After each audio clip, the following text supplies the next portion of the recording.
Into Ennis, County Clare, hundreds of musicians from all parts of Ireland gather for the annual Festival of Traditional Music.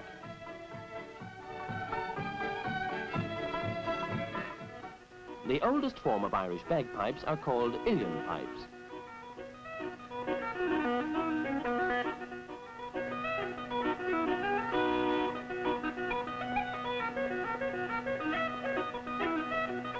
Players of all kinds of folk instruments enter for the contest, which lasts for 3 days.